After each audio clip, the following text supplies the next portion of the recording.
Hello F11 members and welcome to part 1 of the Fundamentals of Post-Production video tutorials for issue 79, August 2018. So on the screen in front of you we have a picture from Peneda Gerês National Park in Portugal. Let's go full screen with that. I'm quite pleased with how this picture came together, and it's very much an accurate portrayal of the landscape of that particularly rugged part of Portugal. You can read the behind the lens feature on it and also watch the video blog for the behind the scenes of the shoot. But also in this same feature there's an article called How It's Done, should be How It's Not Done really, identifying common faults in post-production. And this particular tutorial will deal with a few of those that we're talking about in that I'm talking about in that feature. So here's the finished article, the finished picture, and now the before and after. And you can see the image straight out of the camera shows the kind of haze I was having to deal with. So let's talk through what I've done to this picture. So in Develop module, go back to Loop View, and then I'm going to go back to how the image was imported, and there we are. What's the first thing I'm going to do? Actually, before anything else, I'm going to add some dehaze adjustment. And this is a really useful thing in Lightroom. Very easy to go too far, but a very hazy situation I was dealing with. So around about plus 46 is going to be about right to start with. Okay, so having put that in, now I'm going to do what I always do, adjust black and white points, of course. Hold down the Alt key and move my black point until shadows start clipping, and the same with my whites. And this just puts a touch more contrast into the scene, which of course is beneficial for dealing with the haze. Okay, so that's my black and my white points done. Now I just want to look at the overall darkness of the image, and it's still quite bright, so I can pull that back a touch using my tone curve here. And I can go, well, a fair way with that. How far? I'm looking at the detail down here in the bottom of the frame. I don't want my shadows to become completely black there. I'm quite happy to go for a fairly dark woodland here, lovely light at that time of the day, and that's done a fair bit to enhance that picture already. But the top of the frame here is still too washed out, so what can I do with that? I want to darken it down, and I want to put a bit of contrast into that area of the picture as well. So how am I going to do that? Well, I think this is a job for the adjustment brush here. So I'll come up to this area of Lightroom and click on the adjustment brush here. And now I make sure that down here I have maximum feather of 100 pixels. That's going to allow me to have a very soft edge to my selection. Flow is at 100 and I have auto mask clicked. So what I do now is come down here and click on this box down here, show selected mask overlay. And now what I want to do is adjust the size of my brush. So I'm using a graphics tablet here, so I can do that very easily, but you can do it with the square key on your keyboard. I'm going to select a fairly small brush to start with, and now just paint in the area that I want to select. And I'm going to go around this edge here, which is why I've got a fairly small brush selected, and I've got auto mask also selected too.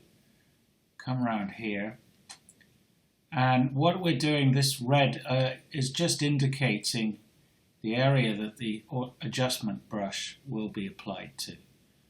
I could use a grad tool, but I think in this particular case the adjustment brush will be a better choice.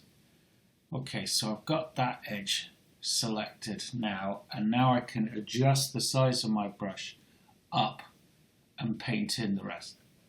So this red is just showing me the area that's been selected. It's not doing anything else. It's just showing me the mask overlay.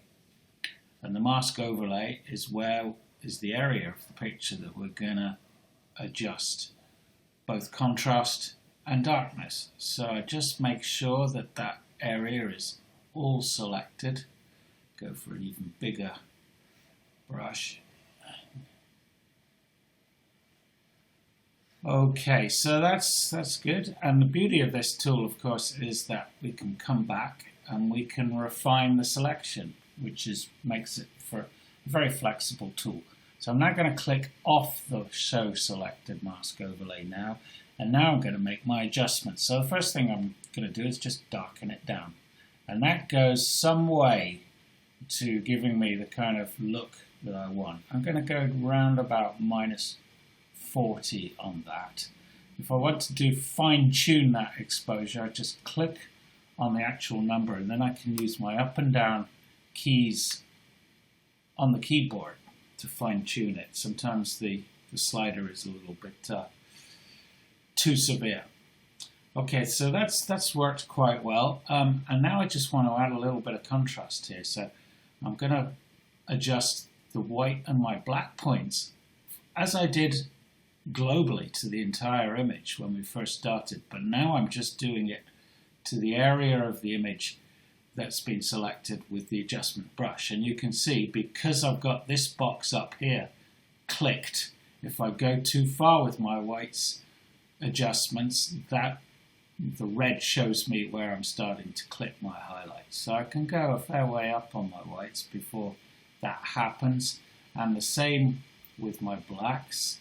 This box up here is clicked, so it's going to show me where I start clicking with those blue bits that start to appear. But with these adjustments, it's always worth remembering that at the end of the day, it's a subjective call. And of course, it's so easy to go too far. And if I go too far with my blacks, those shadows start to look a little bit weird. So a bit of distance haze has to be preserved in the picture if it's not going to look unrealistic. So with my blacks, I'm just going to go down to about -10. Let's fine tune that, go up a touch. About -10 there on my blacks. That's worked well.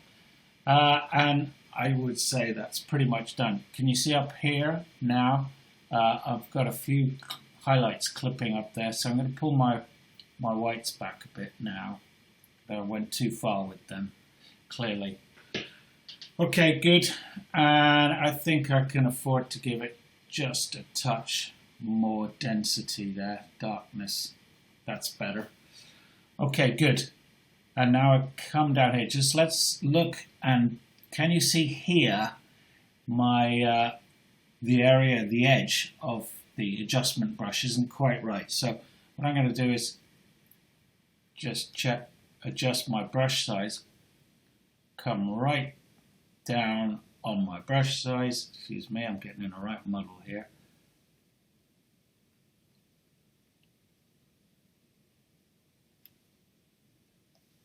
Okay, so I've got a small brush size here. I can click back that Show Selected Mask Overlay there, come even further down on my brush size and just paint in that area which hadn't been selected. Come out again now, and that's done the job. I'm pleased with that edge. I can't see any visible halos, which is what we're trying to really avoid, where you've got too much disparity between areas where adjustments have been made. Okay, that's good. So I'm going to click on Done to this and just look where we've got with the picture, and so click on Done to apply those adjustments, and now I come here back to look at the before and after of the shot, and it's looking pretty good. Just one thing I thought I would mention though is before we finish with this picture, just come back to loop view, is we have the option to adjust not just the tone curve, but to adjust individual channels in the tone curve. So for example, I've got RGB set here. I can choose to just adjust the tone curves of the individual color channels. So there you can see I have selected green, and I can, if I want to, boost that or decrease it, make adjustments to just the green channel. Now, as you can see, it plays havoc with the color balance of the picture. It's not something I actually ever do because of that. I don't see the point. I like to keep my pictures pure and honest to how they were shot in the first place. And this is just a set of adjustments too far. I can't see of any situation where I would want to do that. Nevertheless, it is an option. One thing I could do, for example, is instead of adjust the brightness or darkness of that green channel, is also adjust the contrast. So for example, I could put medium contrast in just in the green channel. But again, this to me is messing with the essential purity of the picture, and it's not something I would do. So I just thought I would explain that because we've had a request from an F11 member about RGB tone curve adjustments.